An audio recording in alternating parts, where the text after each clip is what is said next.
आज 27 फेब्रुवारी मराठी भाषा दिन।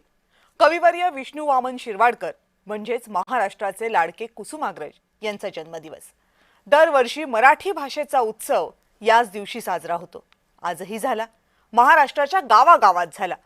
मराठी जन उत्साहाने त्या उत्सवात सामीलही झाले। पण महाराष्ट्राचा प्रशासकीय आणि राजकीय केंद्रबिंदू असलेलं विधिमंडळ मात्र याला अपवाद ठरलं।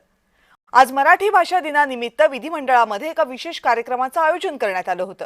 महाराष्ट्राचे सगळे आमदार या कार्यक्रमासाठी आमंत्रित होते। अर्थसंकल्पीय अधिवेशन सुरू असल्यामुळे सगळे आमदार मुंबईतही होते। पण या कार्यक्रमाला किती आमदार उपस्थित राहिले?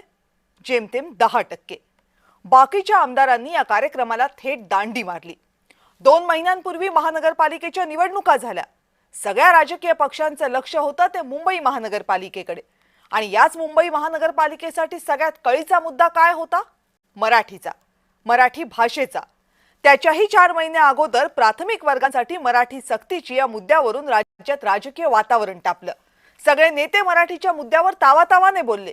मग त्याच राजकीय नेत्यांचं मराठीबद्दलचं प्रेम आज अचानक कुठे गायब झालं? मराठी भाषा दिनी विधिमंडळातल्या कार्यक्रमात हजर न राहणारे हे नेते होते कुठे? मराठी भाषा ही या नेत्यांसाठी खरंच ओळख आहे, अस्मिता आहे की हा नुसताच राजकीय मुद्दा आहे? हा प्रश्न आज विचारूयात, पण त्या अगोदर पाहूयात स्पेशल रिपोर्ट।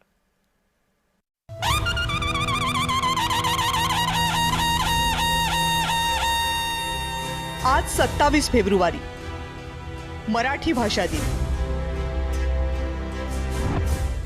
मराठीचा मुद्दा आला की पक्ष कोणताही असो प्राणपणानं मराठीची बाजू घेतो। चांगलंच आहे, पण मराठीच्या एका कार्यक्रमाला हजेरी लावायची म्हटली की बहुतांश आमदारांच्या जणू जीवावरच येतं।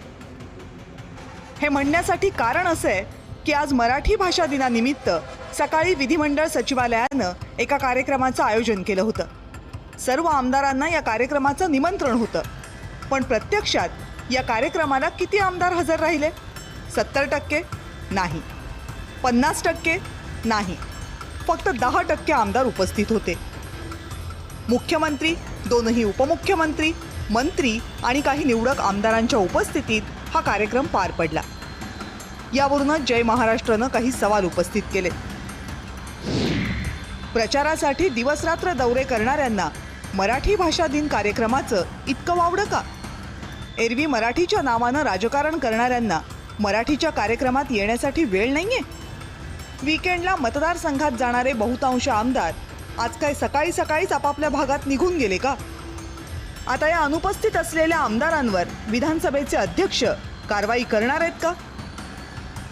लोकप्रतिनिधींच्या अशा वाढत्या भंपकपणामुळेच सामान्य माणसांना राजकारण नकोसं झाले। पक्षश्रेष्ठींची सभा असो, पक्षाच्या कोर कमिटीची बैठक असो, अन्य आमदारांच्या घरातले विवाह सोहळे असो, या सगळ्याला हे आमदार भले मोठे ताफे घेऊन पोहोचतात। पण मराठीच्या एका कार्यक्रमाला जायचं म्हटल्यावर जर या आमदारांच्या अंगावर काटा येत असेल तर यासारखी दुसरी दुर्दैवी बाब कोणती? ब्युरो रिपोर्ट, जय महाराष्ट्र।